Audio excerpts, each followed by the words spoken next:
Good afternoon. Coming to you live from Mount Sinai Hospital in Manhattan, New York.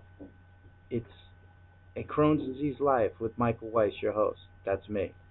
For those of you who haven't watched the show before, I'm 47 years old. I've had Crohn's disease since I'm about 21. It's an incurable autoimmune illness that's a real pain in the you know what.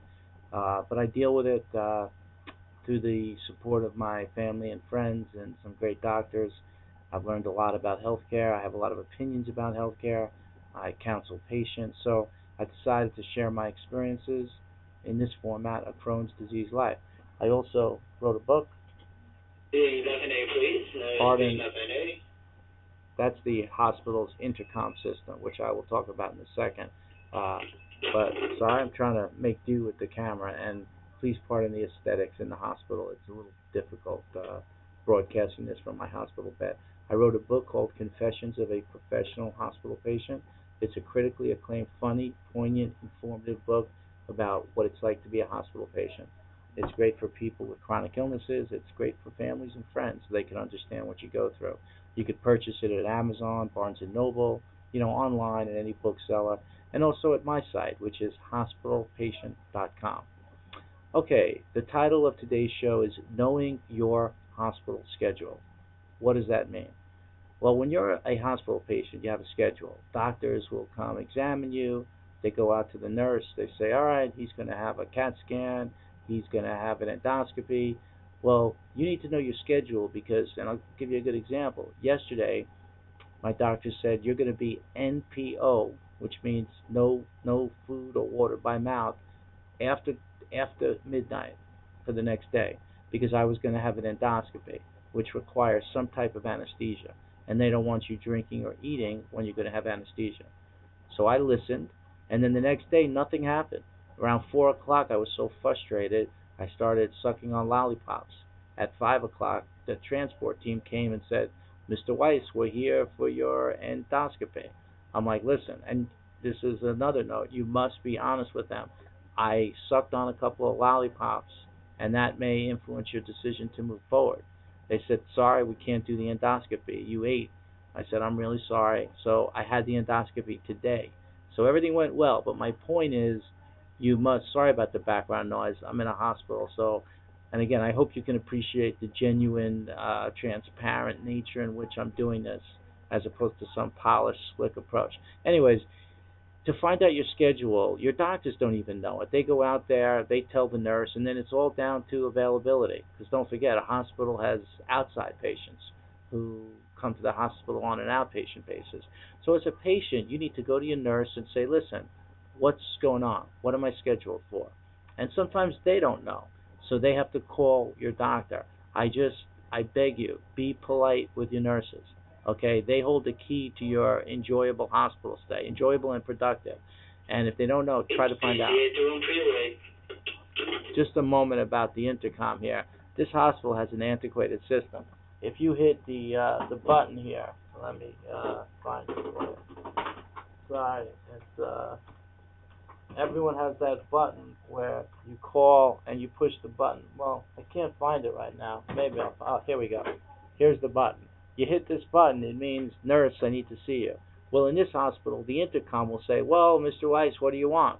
Now, it would be highly embarrassing if my roommate over here had guests in and I said, oh, it's time for my rectal cream. Can you bring it? It's kind of funny, but it's a blatant breach of patient confidentiality. So the best thing to do is to say, I need to see my nurse. But getting back to the schedule, find your schedule out because today I found out that my endoscopy was at 2 o'clock. Great. So I said to my nurse, I'd like to clean up, take a shower, which means I have what's called a PIC IV line. They had to wrap this up so I could shower. I had to stick my arm out of the shower. But I did that at 11 o'clock on my pace, and then I was ready for the endoscopy. So it's very, very important to know your schedule as best you can. And if they say NPO, NPO means NPO, okay? Two, the second thing I think you need to know, morning rounds. At a teaching hospital like Mount Sinai Hospital, there's tons of doctors here to treat you and to teach other doctors. In the morning, they usually come between 6 a.m. and 9 a.m. you're half asleep. You wake up to like nine doctors surrounding you, and they just say, "How do you feel?" Now they're standing above you. They're wearing beautiful suits. You're wearing some hospital gown. It's psychologically, it's you're at a major disadvantage. The way to sort of balance the scales the night before, write out your questions. This is important for two reasons. You will get answers to your questions, and you will also show the doctors that you appreciate their time. Because let's face it, in this era of healthcare costs and healthcare reform, in their mind, doctors know they can only spend a certain amount of time with you. Now, if you're an emergency, that's different.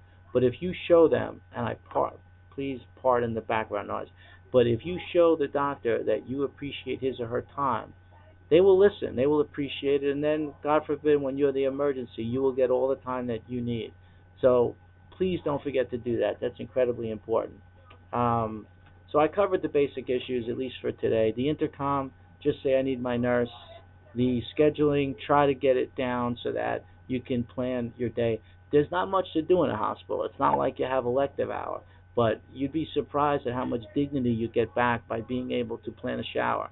It's sort of like prison. They break you down. You got to build yourself back up. And obviously, the support of your friends and your family helps a great deal. And also, wear a watch. Sorry, I'm trying to show the camera. Wear a watch because you need to be on your time. You need to be on regular time. Hospital time is crazy. They could call you for an endoscopy at 3 a.m. You can't do that. You need normalcy in your life. And as you mature as a chronically ill patient, your friends will understand that. I have friends who come to visit me just to sit and watch the ball games on Sunday. We don't even talk that much. They know I just want to be like one of the other guys, no matter what my illness is. So, in closing, please, Confessions of a Professional Hospital Patient, okay?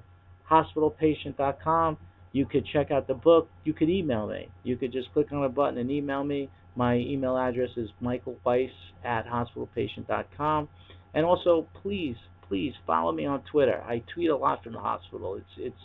It's my way of coping. It helps. It helps me cope with the experience. It's therapeutic. My Twitter address is one word: hospital patient. No space. Okay. And please tell your friends about this podcast. I'm very honest. I'm living my life in public because I want to raise awareness to Crohn's disease, chronic illness, and hospitals because it's a very antiquated system and it needs to change. And I hope I can help bring about that change. So thank you once again for listening to me, and I look forward to doing another one of these blogs or video blogs or podcasts from the hospital. And I promise you, I will always be genuine and authentic with you. And I I appreciate you getting over the bad aesthetics in the hospital. Thank you very much.